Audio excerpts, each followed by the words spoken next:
এয়া আকাশবাণী গুৱাহাটী পুৱাৰ আঞ্চলিক বাতৰি পঢ়িছে উৎপল কুমাৰ দাসে এতিয়া প্ৰধান বাতৰিসমূহ হ'ল লোকসভা নিৰ্বাচনৰ আজি দ্বিতীয় পৰ্যায়ৰ ভোটগ্ৰহণ ৰাজ্যৰ 5টা সমষ্টিত 61গৰাকী প্ৰাৰ্থীৰ প্ৰতিদ্বন্দ্বিতা ভিভিপেট শ্লিপৰ সৈতে ইভিএমৰ জৰিয়তে হোৱা ভোটদানৰ 100% ভোটৰ সত্যাসত্য নিৰূপণৰ বাবে অনুৰোধ জনাই দাখিল কৰা আবেদন সন্দৰ্ভত আজি উচ্চতম ন্যায়ালয়ৰ ৰায় ৰাজ্যত তৃতীয় তথা অন্তিম পৰ্যায়ৰ লোকসভা নিৰ্বাচনৰ বাবে 4টা সমষ্টিত বিভিন্ন ৰাজনৈতিক দলৰ প্ৰচাৰ অভিযান অব্যাহত উত্তৰ পূব সীমান্ত ৰেলৱেৰ কেইবাখনো ৰেলগাড়ীৰ চলাচল বাতিল আৰু সময়সূচীৰ সালসলনি আৰু আইপিএল ক্ৰিকেট প্ৰতিযোগিতাত আজিৰ খেলত পঞ্জাৱ কিংছ কলকাতা নাইট ৰাইডাৰ্ছৰ বিৰুদ্ধে অৱতীৰ্ণ এতিয়া শুনক বিতং বাতৰি লোকসভা নিৰ্বাচনৰ দ্বিতীয় পৰ্যায়ৰ ভোটগ্ৰহণ আজি পুৱা 7 বজাত আৰম্ভ হৈছে এই পৰ্যায়ত 12খন ৰাজ্য আৰু কেন্দ্ৰীয় শাসিত অঞ্চলৰ 88খন আসনক সামৰি লোৱা হৈছে এই সমষ্টিকেইটাৰ লগতে আউটাৰ মণিপুৰ লোকসভা সমষ্টিৰ বাকী অংশৰ বাবেও ভোটগ্ৰহণ আৰম্ভ হৈছে এই পৰ্যায়ত অসমত দৰং ওদালগুৰি ডিফু কৰিমগঞ্জ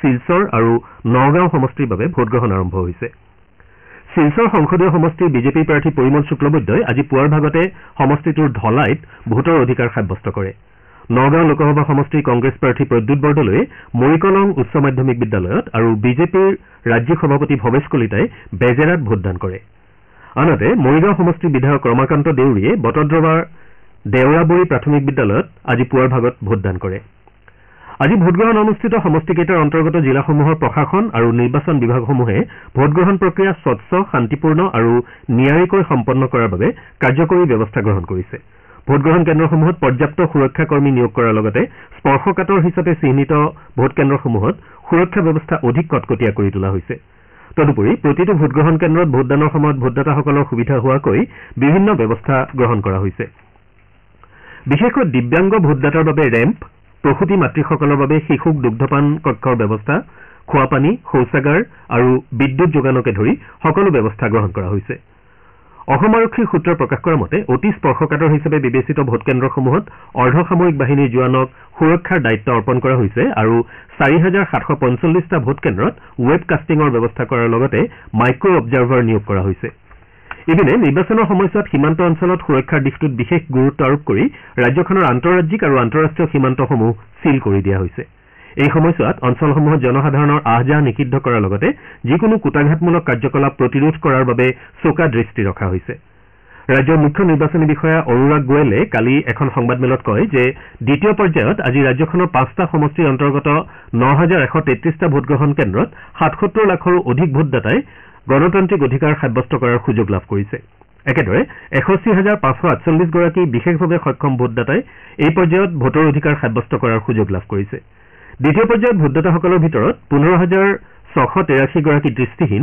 আৰু 34548 গৰাকী 85 বছৰ ঊৰ্ধৰ ভোটদাতা আছে একেদৰে 100 বছৰ অতিক্ৰম কৰা 862 গৰাকী ভোটদাতা আৰু 17392 গৰাকী ছাৰ্ভিচ ভোটাৰ আছে এই পৰ্যায়ত 18 পৰা 19 বছৰ বয়সৰ 1,21,769 গৰাকী ভোটদাতাই গণতান্ত্ৰিক অধিকাৰ সাব্যস্ত কৰিব বুলি শ্ৰী গোৱেলে প্ৰকাশ কৰে দেশত আজি ভোটগ্ৰহণ অনুষ্ঠিত সমষ্টিকেইটাৰ ভিতৰত অসম আৰু বিহাৰৰ 5টাকৈ কেৰালাৰ 20টা কৰ্ণাটকৰ 14টা ৰাজস্থানৰ 13টা উত্তৰ প্ৰদেশ আৰু মহাৰাষ্ট্ৰৰ 8টাকৈ মধ্যপ্ৰদেশৰ 6টা পশ্চিমবংগ আৰু ছত্তীশগড়ৰ 3টাকৈ আৰু মণিপুৰ ত্ৰিপুৰা আৰু জম্মু কাশ্মীৰৰ 1টাকৈ সমষ্টি আছে মধ্যপ্ৰদেশৰ বেতুল সংসদীয় সমষ্টিৰ বাবে দ্বিতীয় পৰ্যায়তে ভোটগ্ৰহণ হোৱাৰ কথা আছিল যদিও বিএছপিৰ প্ৰাৰ্থীগৰাকীৰ মৃত্যুৰ পৰিপ্ৰেক্ষিতত সমষ্টিটোত ভোটগ্ৰহণ তৃতীয় পৰ্যায়লৈ পিছুৱাই দিয়া হৈছে এই পৰ্যায়ত আউটাৰ মণিপুৰ সংসদীয় সমষ্টিৰ 4গৰাকী প্ৰাৰ্থীসহ মুঠ 1202 গৰাকী প্ৰাৰ্থীৰ ৰাজনৈতিক ভাগ্য নিৰ্ণয় হ'ব ভোটগ্ৰহণ সুকলমে সম্পন্ন কৰাৰ বাবে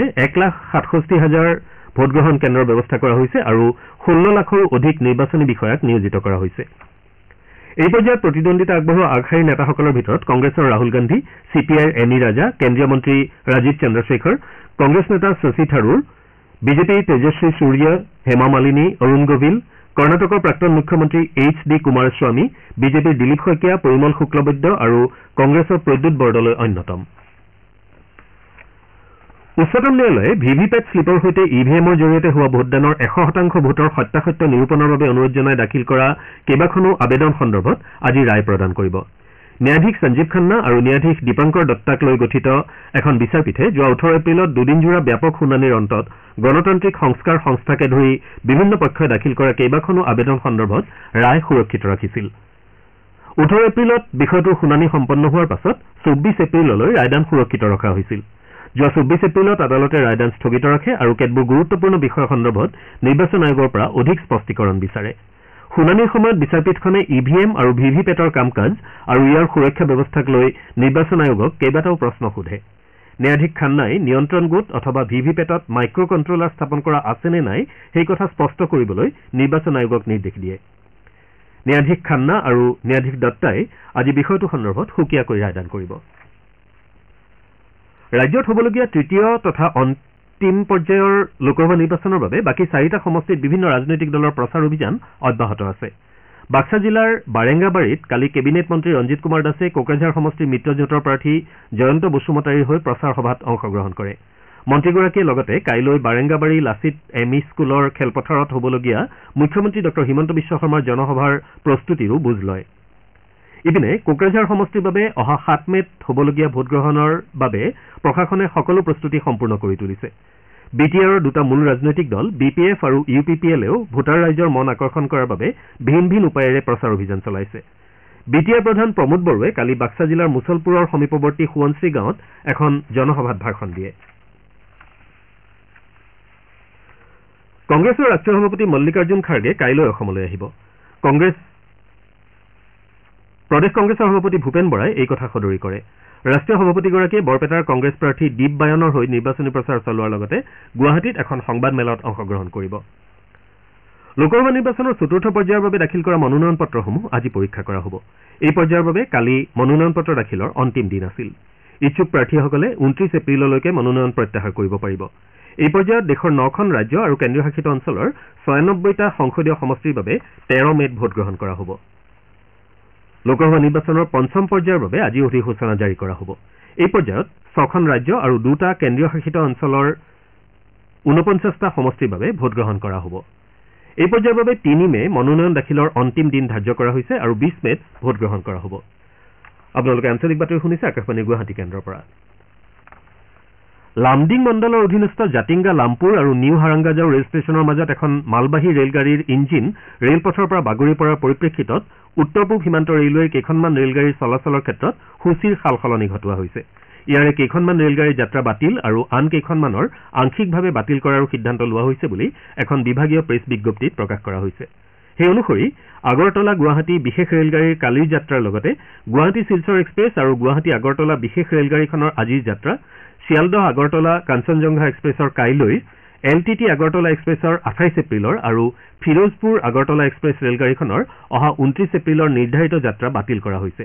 আনহাতে Humsafar express, Rangiya Silchar express, Silchar Guwahati express, Durlabhcherra Guwahati express, Agartala Firozpur express, Agartala Sealdah Kanchenjunga express, Agartala LTT express ৰেলগাড়ীকেইখনৰ যাত্ৰাপথ সীমিত কৰাৰ ব্যৱস্থা গ্ৰহণ কৰা হৈছে। একেদৰে আজিৰ দিনটোৰ বাবে নিৰ্ধাৰিত 3খন ৰেলগাড়ীৰ যাত্ৰাৰ সময় পুনৰ নিৰ্ধাৰণ কৰা হৈছে। সেই অনুসৰি শিলচৰ ত্ৰিবান্দ্ৰম এক্সপ্ৰেছ ৰেলগাড়ীখনে পুৱা 6 বজাত যাত্ৰা আৰম্ভ কৰাৰ বিপৰীতে আগৰতলা ছেকেন্দ্ৰাবাদ বিশেষ ৰেলগাড়ীখনৰ যাত্ৰা বিয়লি 3 বজাত আৰু শিলচৰ গুৱাহাটী এক্সপ্ৰেছ ৰেলগাড়ীখনৰ যাত্ৰা পুৱা 10 বজাত আৰম্ভ হ'ব বুলি বিজ্ঞপ্তিখনত প্ৰকাশ পাইছে। আকাশবাণী গুৱাহাটী কেন্দ্ৰৰ আঞ্চলিক বাতৰি বিভাগে লোকসভা নিৰ্বাচনৰ ভোটগ্ৰহণৰ দিনকেইটাত অৰ্থাৎ আজি আৰু অহা 7 মেৰ দিনৰ 1:20 আৰু সন্ধিয়া 7:20 বিশেষ অনুষ্ঠান প্ৰচাৰ কৰিব। অনুষ্ঠানটি আমাৰ YouTube channel AIR news Guwahati আৰু নিউজ অন AIR এপতো শুনিবলৈ পোৱা যাব। আনহাতে নিৰ্বাচনী প্ৰচাৰৰ পৰিপ্ৰেক্ষিতত আজি 7, 13, 20 আৰু অহা 25 মে তথা 1 জুনৰ নিশা 9:25 আঞ্চলিক বাতৰি নিশা 9:10 প্ৰচাৰ কৰা হ'ব। কাজিৰঙা ৰাষ্ট্ৰীয় উদ্যানখনৰ পৰ্যটন সূচী 2023-2024 পৰ্যটন বৰ্ষৰ বাবে বন্ধৰ ঘোষণা কৰা হৈছে। সেই অনুসৰি পৰ্যটকৰ বাবে ৰাষ্ট্ৰীয় উদ্যানখনৰ হাতী ছাফাৰী অহা 1 মেৰ পৰা আৰু জীপ ছাফাৰী 16 মেৰ পৰা বন্ধ ৰখা হ'ব। প্ৰতিকূল বতৰ আৰু বাটপথৰ অসুচল অৱস্থাৰ বাবে এই সিদ্ধান্ত গ্ৰহণ কৰা হৈছে বুলি ৰাষ্ট্ৰীয় উদ্যান কৰ্তৃপক্ষৰ উদ্ধৃতিৰে আকাশবাণীৰ সংবাদদাতাই জানিবলৈ দিছে।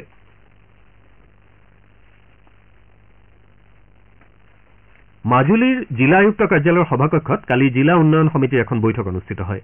জিলা আয়ুক্ত ডঃ কাবেৰী বি শৰ্মাৰ সভাপতিত্বত অনুষ্ঠিত এই বৈঠকখনত মাৰ্চ মাহৰ বিভিন্ন চৰকাৰী কাম কাজৰ খতিয়ান দাঙি ধৰা হয়। জিলাখনৰ অতিৰিক্ত আয়ুক্ত আৰু সহকাৰী আয়ুক্তসকলৰ লগতে ভিন ভিন বিভাগৰ মুৰব্বী বিষয়াসকলে ইয়াত অংশগ্ৰহণ কৰে। জিলা আয়ুক্তগৰাকীয়ে বিভাগীয় কাম কাজসমূহৰ পৰ্যালোচনা কৰাৰ লগতে সংশ্লিষ্ট বিভাগসমূহলৈ প্ৰয়োজনীয় দিহা পৰামৰ্শ আগবঢ়ায় বুলি আকাশবাণীৰ মাজুলীৰ সংবাদদাতাই জানিবলৈ দিছে। বিশ্ববিদ্যালয় অনুদান আয়োগে এটা নিৰ্দেশনাযোগে ৰাজ্যৰ 2খন মহাবিদ্যালয়ক স্বতন্ত্ৰ মহাবিদ্যালয় হিচাপে ঘোষণা কৰিছে। সেই অনুসৰি শিৱসাগৰ জিলাৰ অগ্ৰণী উচ্চ শিক্ষানুষ্ঠান বীৰ লাচিত বৰফুকন মহাবিদ্যালয় আৰু গোলাঘাটৰ দেৱৰাজ ৰয় মহাবিদ্যালয় ৰাজ্যৰ স্বতন্ত্ৰ মহাবিদ্যালয়সমূহৰ তালিকাত নতুনকৈ অন্তৰ্ভুক্ত হৈছে।